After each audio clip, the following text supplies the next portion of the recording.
Welcome back to BRAINWAVE, a new wave of learning. আজকে আমরা পড়ব algebraic expression. Algebraic expression কি পড়ব? Algebraic expression কাকে বলে এবং তার যে নিউ টার্মস গুলো তার সাথে রিলেটেড আছে, যেরকম ভেরিয়েবল, কনস্ট্যান্ট, কোএফিশিয়েন্ট, অপারেশন, সেইগুলো আমরা জানবো এবং লাইক টার্মস, আনলাইক টার্মস সেটা কি সেটাও আজকে আমরা জানবো। তো প্রথমে চলে আসি, what is algebraic expression? algebraic expression কাকে বলে?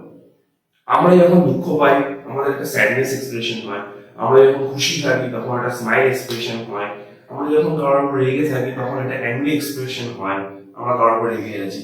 সেরকমই algebraic expression হচ্ছে কিছু অপারেশনস, ভেরিয়েবল, কনস্ট্যান্ট দিয়ে একটা এক্সপ্রেশন, একটা নাম্বারকে কিছু ভেরিয়েবলস দিয়ে একটা এক্সপ্রেস করাকে বোঝানো হয় algebraic expression। তো algebraic expression-এর মতো আরো দুটো জিনিস আছে, যেমন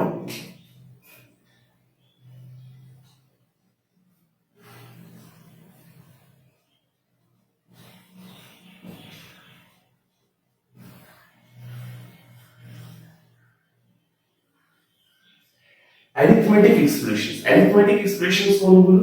কোন নাম্বার যখন আমি লিখি 3 plus 2 বা ধরো 20 plus 30 20 plus 30 এগুলো হচ্ছে arithmetic expressions। এরকমই আর এক ধরনের এক্সপ্রেশন আছে যেটাকে বলা হয় fractional expression।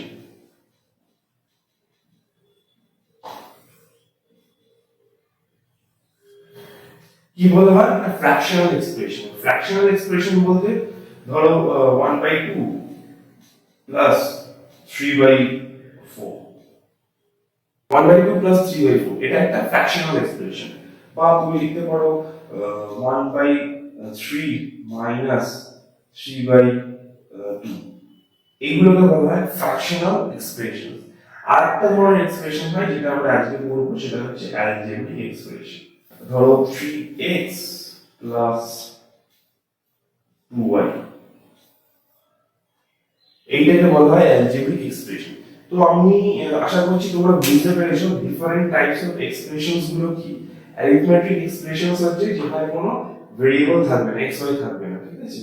ফ্র্যাকশনাল এক্সপ্রেশন হচ্ছে 1/2, 1/3, 4/5, যে কোনো নাম্বার যেটা বাইরে আছে, ফ্র্যাকশনে আছে, সেইগুলো যখন অপারেশনস দিয়ে আমরা ডিনোট করি বা দেখাই, সেটাকে বলা হয় ফ্র্যাকশনাল এক্সপ্রেশন।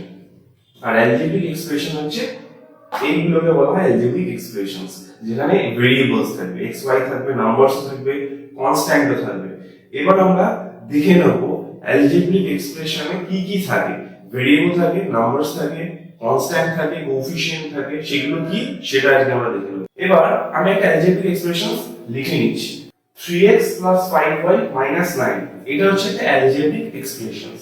তো আমি এখানে দেখে নিই আগে কি কি দেখবো, সেটা আগে লিখে নিই। এখানে প্রথমে আমরা দেখবো কি ভেরিয়েবল কি, সেকেন্ড কি দেখবো কোএফিশিয়েন্ট, থার্ড কি দেখবো, থার্ড দেখবো কনস্ট্যান্ট, আর ফোর্থ হচ্ছে অপারেশন।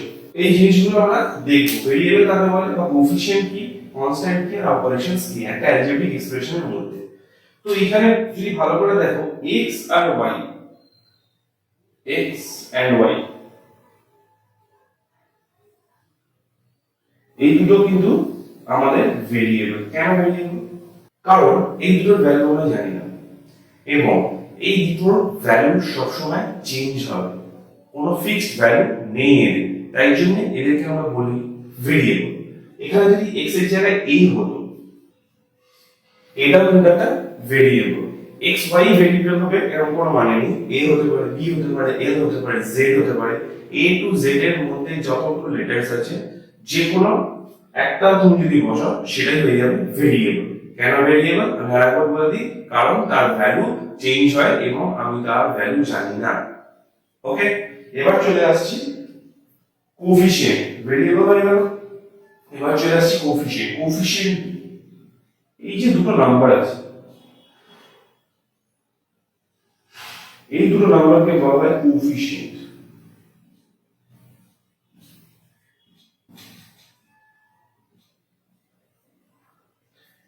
কি বলা হয়? এই দুটো নাম্বারকে কোএফিসিয়েন্ট। কেন এই দুটো নাম্বারকে কোএফিসিয়েন্ট বলা হয়?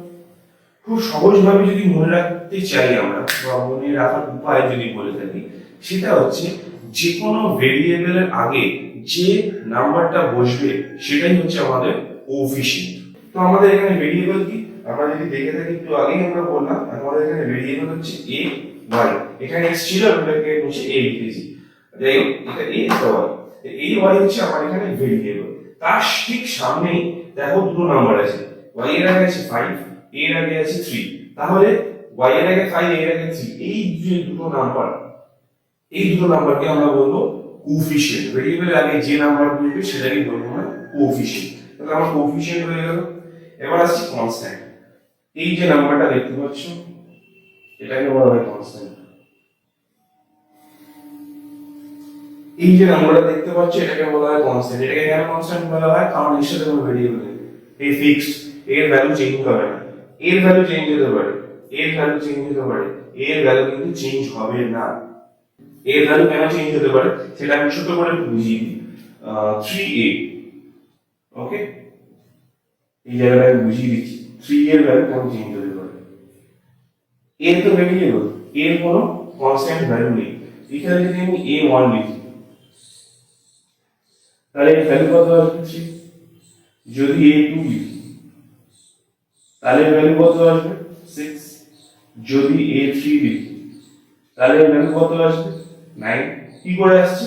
3 into 1 3, 3 এর ভ্যালু 2, 3 into 2 6, 3 এর ভ্যালু 3, 3 into 3 9। তাহলে এই পুরোটা ভ্যালুটা চেঞ্জ হচ্ছে তো, ফিক্স নয়, চেঞ্জ হচ্ছে। কিভাবে চেঞ্জ হচ্ছে সেটাও বলে দিলাম। তাই জন্য এই দুটোকে আমরা কনস্ট্যান্ট কখনোই বলবো না। এইটা সবসময় কনস্ট্যান্ট, কারণ এর সাথে কোনো ভেরিয়েবল নেই, এর সাথে কোনো ভেরিয়েবল নেই, তাই জন্য এই হচ্ছে কনস্ট্যান্ট। 9 হচ্ছে এখানে কনস্ট্যান্ট। এখানে 9 এর জায়গায় যদি আমি 8 লিখি, সে কনস্ট্যান্ট। 10, 1000, 5, 6 যাই লিখি সেটা হচ্ছে কনস্ট্যান্ট। তো আমার ভেরিয়েবল, কোএফিসিয়েন্ট, কনস্ট্যান্ট আমরা তিনটে জেনে নিলাম। এই তিনটে কি? এবার পড়ে রয়েছে অপারেশনস। অপারেশনস কি বলো? এই এক্সপ্রেশনের মধ্যে অপারেশনস কোনটা? Very easy. অপারেশনস হচ্ছে এই দুটো, প্লাস এবং মাইনাস, এই দুটোকে বলা হয় অপারেশন।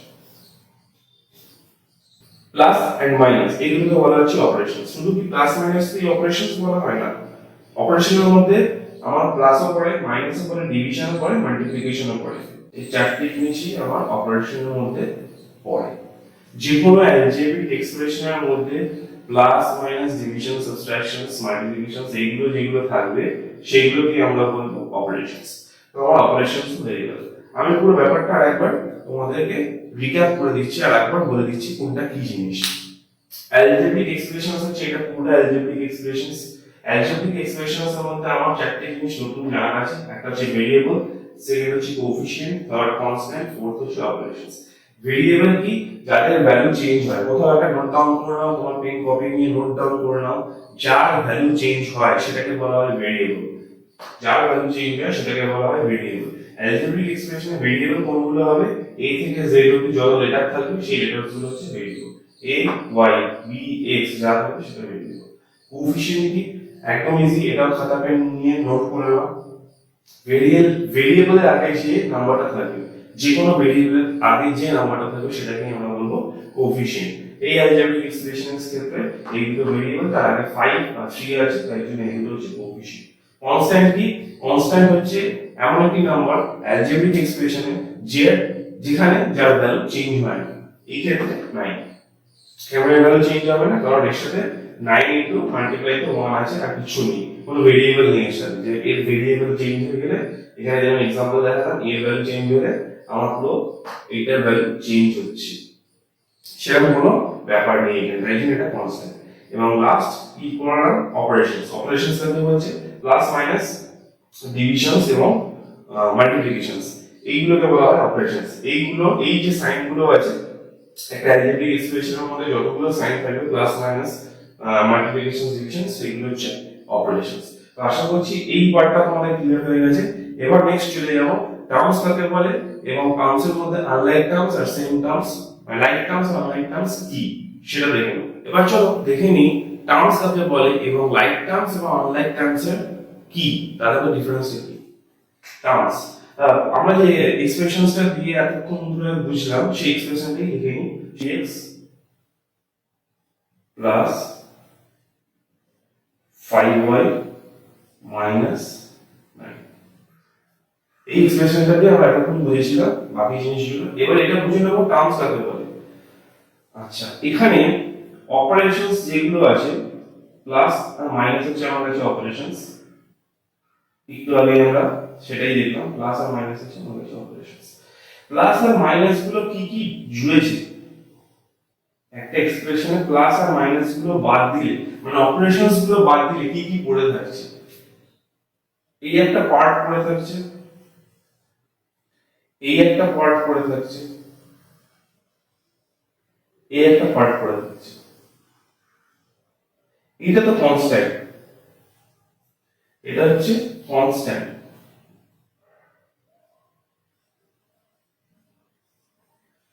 এইগুলোকে বলা হয় টার্ম, এইগুলোকে বলা হয় কি? টার্ম। খুব ভালো করে শুনো, কারণ এখানে একটা কনফিউজিং এর ব্যাপার আছে, যেটা তোমরা কনফিউজ হতে পারো। এই পুরোটাকে কিন্তু বলা হচ্ছে টার্ম।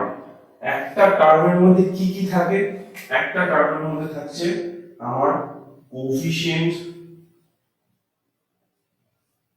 একটা টার্মের মধ্যে থাকছে আমার ভেরিয়েবল।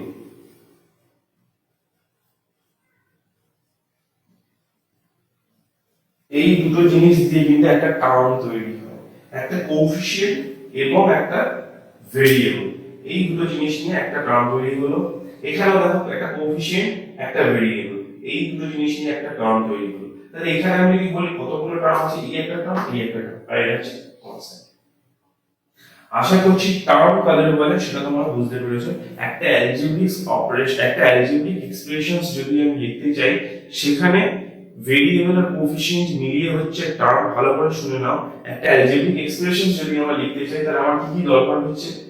ভেরিয়েবল দরকার হচ্ছে, কোএফিসিয়েন্ট দরকার হচ্ছে।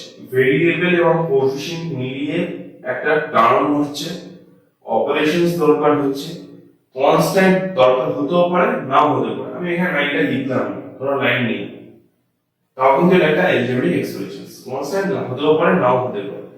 অপারেশনস হচ্ছে, এবং দুটো টার্ম মিলিয়ে একটা অ্যালজেব্রিক এক্সপ্রেশনস হচ্ছে। দুটো সবসময় হবে তার কোনো মানে নেই, চারটে হতে পারে, পাঁচটা হতে পারে। মোট কথা হচ্ছে টার্মস গুলো মিশে, কার সাথে মিশে? অপারেশনের সাথে মিশে আমার একটা অ্যালজেব্রিক এক্সপ্রেশনস হচ্ছে। এইগুলো আমার অপারেশনস। দুটো টার্মের মধ্যে একটা অপারেশনস দিয়ে আমরা একটা অ্যালজেব্রিক এক্সপ্রেশনস তৈরি করি। দুটো টার্মসের মধ্যে একটা অপারেশনস দিয়ে আমরা অ্যালজেব্রিক এক্সপ্রেশনসটাকে তৈরি করি বা লিখি। আশা করছি বুঝতে পেরেছো। এবার চলে যাই লাইক টার্মস এবং আনলাইক টার্মস কি। লাইক টার্মস দেখবো এবং আনলাইক টার্মস দেখবো। ধরো আমি এখানে লিখলাম 3x, 2x, আর এখানে লিখলাম 5x, 5y। এখানে 3x লিখেছি, 2x লিখেছি, এখানে 5x লিখেছি, 5y লিখেছি। কেন এটা লাইক টার্মস, কেন এটা আনলাইক টার্মস, সেটা আমরা দেখে নিই। এখানে দেখো দুটো ভেরিয়েবল সেম, এখানে দেখো দুটো ভেরিয়েবল কিন্তু সেম নয়, একটা x আছে একটা y আছে। অবভিয়াসলি দুটো সেম নয়, যখন দুটো টার্মসও সেম নয়, তাই জন্য লাইক টার্মস না, এটা আনলাইক টার্মস। এবার ধরো আমি ফ্র্যাকশন লিখতে পারি 1/2x, 3/5x, এটা লাইক টার্ম। এটাকে যদি আমি এখানে x আর y দিয়ে লিখি, মানে a দিয়ে লিখলাম আর এখানে b দিয়ে লিখলাম, এটা আনলাইক হয়ে গেল। মেইন ডিফারেন্স হচ্ছে লাইক আর আনলাইক হচ্ছে আমার দুটো ভেরিয়েবল সেম আসতে হবে। যদি দুটো ভেরিয়েবল সেম না হয়, তাহলে সেই দুটো এক্সপ্রেশনস কিন্তু আমার লাইক টার্মের মধ্যে পড়বে না। ভালো করে বলছি, আরেকবার শুনে নাও কি বললাম। টার্মসের মধ্যে যদি দুটো ভেরিয়েবল সেম হয়, টার্মসের মধ্যে যদি দুটো ভেরিয়েবল সেম হয়, তিনটে ভেরিয়েবল সেম হয়, সেইগুলো তাহলে আমার লাইক টার্মসের মধ্যে পড়ছে। যদি ভেরিয়েবল সেম না হয় তাহলে সেগুলো আমার আনলাইক টার্মস এর মধ্যে পড়ছে। ফর এক্সাম্পল এইখানে 3x 2x দুটো ভেরিয়েবল সেম, সেটা আনলাইক। 3x 2x দুটো সেম, সেটা হচ্ছে লাইক। 1/x 3/x দুটো সেম, সেটা হচ্ছে লাইক। কিন্তু এখানে 5x 5y সেটা হচ্ছে আনলাইক, দুটো সেম নয়। এখানে 1/2 এ 1, এখানে হচ্ছে 3/5, দুটো ভেরিয়েবল সেম নয়, তাই জন্য এটাও কিন্তু আনলাইক টার্মস এর মধ্যে পড়ছে। এবার দেখবো আমরা অ্যালজেব্রিক এক্সপ্রেশনের ভাগগুলো, টাইপস অফ অ্যালজেব্রিক এক্সপ্রেশন। আজকে আমরা টাইপস অফ অ্যালজেব্রিক এক্সপ্রেশনস বেশি দূর যাব না, আমরা শুধু জেনে নেব যে কি কি ধরনের টাইপস, মানে কি কি টাইপস এর অ্যালজেব্রিক এক্সপ্রেশনস হয়। এই টাইপস অফ অ্যালজেব্রিক এক্সপ্রেশনস থেকে এলাবোরেট ভাবে নেক্সট ক্লাসে আমরা জেনে নেব। তো চলো দেখে নিই কি কি হয়। First monomial, second binomial, monomial, binomial, third trinomial, और fourth যদি আমি বলি polynomial। monomial, binomial, trinomial, polynomial।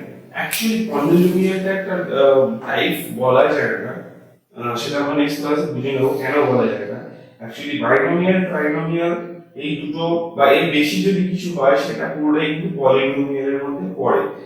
এখন তোমরা বুঝতে পারছো না, আমি বুঝতে পারছি সেটা, কিন্তু আশা করছি সামনের নেক্সট ক্লাসটায় আমি যখন এটাকে এলাবোরেট ভাবে তোমাদের ডিটেইলসে বোঝাবো তখন তোমরা বুঝে যাবে যে পলিনোমিয়ালকে আমি কেন ফোর্থ পার্টে লিখেছি কিন্তু পলিনোমিয়াল ফোর্থ পার্টে আসে না, অ্যাকচুয়ালি আসে না। বাইনোমিয়াল, ট্রাইনোমিয়াল এবং মোনোমিয়ালটাই হচ্ছে মেইন আমাদের টাইপস অফ অ্যালজেব্রিক এক্সপ্রেশনস। অনেক বইতে তোমরা দেখতে পাবে পলিনোমিয়ালটা ফোর্থ পার্টে লেখা আছে, কিন্তু আমিও লিখেছি ফোর্থ পার্টে, আমিও লিখেছি পলিনোমিয়াল, কিন্তু অ্যাকচুয়ালি পলিনোমিয়ালটা ফোর্থ পার্ট নয়। সেকেন্ড থেকে থার্ড থেকে আমার পলিনোমিয়াল পার্ট শুরু হয়ে গেছে। তো সেটা আমরা নেক্সট ক্লাসে বুঝে নেব পলিনোমিয়ালকে কেন ফোর্থ পার্ট আমি বলছি না, অনেক বইতে বলে।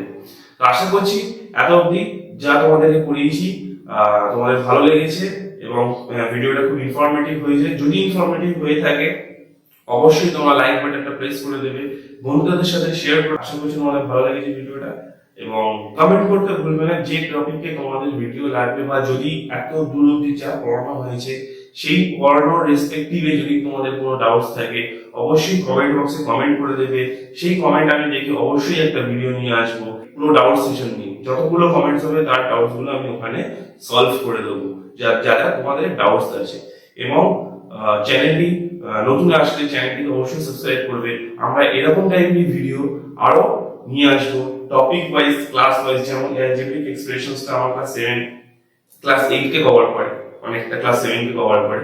তো তোমরা এরকম যদি টপিকস পেতে চাও, আমি এরকম বড় বড় ম্যাথসের সব টপিকসে আমি বেসিক টু একদম হাই লেভেল পড়াবো, এক্সারসাইজও আমি পড়াবো, এক্সারসাইজেরও ভিডিও থাকবে। তো অবশ্যই চ্যানেলটিকে সাবস্ক্রাইব করে দেবে আর নোটিফিকেশন বেলটাকে অন করে দেবে, যাতে সবার প্রথম আমি বা আমাদের টিম যদি ভিডিও আপলোড করে সবার প্রথম তোমার কাছে যেন সেই নোটিফিকেশনটা যায় এবং তুমি যেন সবার ফার্স্ট ভিডিওটা দেখতে পারো। তো আজকের মতো এখানেই শেষ করছি। Thank you.